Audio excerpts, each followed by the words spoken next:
प्रधानमंत्री नरेंद्र मोदी की डिप्लोमेसी की दुनिया फैन है। जिस तरह से पीएम नरेंद्र मोदी दुनिया से डील करते हैं, उनका बाकी देशों को साधने का जो अंदाज है, उसकी दुनिया कायल है। पीएम मोदी एक ऐसी शख्सियत हैं जिन्होंने कई बार दिखाया है कि दो देशों के बीच में किस तरह से रिश्तों को अच्छा किया जाता है, किस तरह से रिश्तों को साधा जाता है। अहमदाबाद में भी तो पीएम मोदी ने ऑस्ट्रेलिया के साथ अपने रिश्तों की नई इबारत लिख डाली है।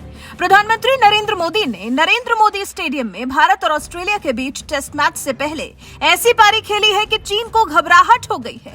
इशारों में बिना नाम लिए संदेश देने में माहिर पीएम नरेंद्र मोदी ने एक तरह से दुश्मन देशों को अपनी ताकत का एहसास करा दिया है।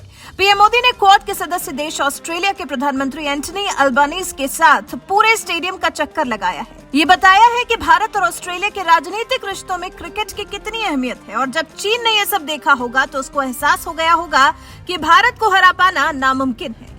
ये नरेंद्र मोदी का नया भारत है जिसके आगे चीन को झुकना ही होगा, नहीं तो क्वाड देश फिर इकट्ठे होंगे और फिर चीन की साजिशों का पर्दाफाश करने के लिए प्लान जरूर बनाएंगे। जी, यही तो चीन सोचता है और यही परेशानी है चीन को क्वाड के सदस्य देशों से। चीन तभी तो हमेशा से ही क्वाड के सदस्य देशों के मिलने पर आपत्ति जताता रहा है। उसे लगता है कि भारत, जापान, अमेरिका और ऑस्ट्रेलिया, ये चार देश जब भी मिलते हैं तब चीन के खिलाफ ही साजिश रचते हैं। भारत अभी हाल ही में चीन को संदेश भी दे चुका है कि कायदे में रहेगा तो फायदे में रहेगा, चीन चुपचाप अंतर्राष्ट्रीय कानून का पालन करता रहे, ऐसी ही नसीहत चीन को दी गई है। ऐसे माहौल में गुरुवार को जो तस्वीरें नरेंद्र मोदी स्टेडियम से सामने आई, उससे निश्चित तौर पर चीन के पेट में दर्द हुआ होगा।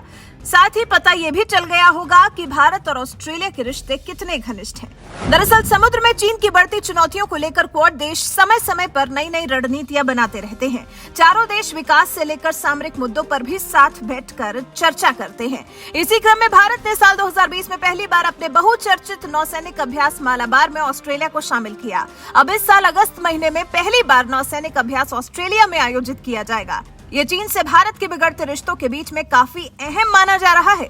चीन जहां एक तरफ काफी तेजी से नौसेना का विस्तार कर रहा है, वो पहले से ही 355 युद्धपोतों और पनडुब्बियों के साथ दुनिया की सबसे बड़ी नौसेना है। क्वाड देश भी इस ताकत को समझते हैं, इसलिए भारत की क्वाड समूह में मौजूदगी कितनी जरूरी है, इसकी अहमियत को भी जानते हैं। क्वाड के सभी 4 सदस्यों ने चीन की आपत्तियों को एक सिरे से नजरअंदाज कर दिया है और साफ कहा है कि हिंद प्रशांत क्षेत्र में किसी प्रकार की जबरदस्ती नहीं चलने दी जाएगी। और गुरुवार को जो भारत के प्रधानमंत्री और ऑस्ट्रेलिया के प्रधानमंत्री दोनों ने हाथ ऊपर उठाकर दुनिया को संदेश दिया है, वो चीन को काफी अखर रहा है। लेकिन भारत ने इस संबंध को कमाया है। ऑस्ट्रेलिया से इस तरह के रिश्ते स्थापित करने के लिए मेहनत की है भारत ने। चीन को चकमा देने के लिए ऑस्ट्रेलिया को अपने साथ किया है भारत ने, खुद को मजबूत किया है। भारतीय विदेश मंत्री एस जयशंकर एक साल में 3 बार ऑस्ट्रेलिया के दौरे पर जा चुके हैं। पिछले साल उन्होंने क्वाड विदेश मंत्रियों की बैठक में हिस्सा लिया था। विदेश मंत्री एस जयशंकर ने संदेश दिया है कि मौजूदा वैश्विक हालात में भारत और ऑस्ट्रेलिया को एक दूसरे के लिए और भी ज्यादा काम करना होगा। तो अब निश्चित है कि भारत और ऑस्ट्रेलिया से चीन को सचेत होना होगा। समय रहते चीन अपनी चालबाजियों से बाज आ जाएगा तो उसके लिए ही अच्छा होगा। वैसे जानकारी के लिए आपको बता दें, गुरुवार को भारत और ऑस्ट्रेलिया के बीच चौथा और आखिरी टेस्ट मैच शुरू होने से पहले अहमदाबाद स्टेडियम पहुंचकर पीएम मोदी ने बड़ा संदेश दिया। पीएम मोदी गुजरात के नरेंद्र मोदी स्टेडियम में ऑस्ट्रेलिया के प्रधानमंत्री एंटनी अल्बानीज के साथ पहुंचे थे। भले ही दोनों प्रधानमंत्री क्रिकेट मैदान में थे, लेकिन संदेश खेल की सीमा से अलग कूटनीति को लेकर भी काफी स्पष्ट गया है।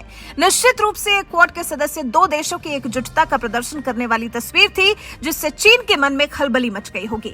वैसे आप क्वाड समूह के 2 सदस्य देशों के प्रधानमंत्रियों के बीच में मजबूत संबंधों की इस नई तस्वीर को देखकर क्या कहना चाहते हैं? आपको क्या लगता है, पीएम मोदी ने गुरुवार को नरेंद्र मोदी स्टेडियम से जो संदेश दुनिया को दिया है, उसका चीन पर क्या असर होगा? इस बारे में आपकी राय हमें कमेंट कर जरूर बताएं।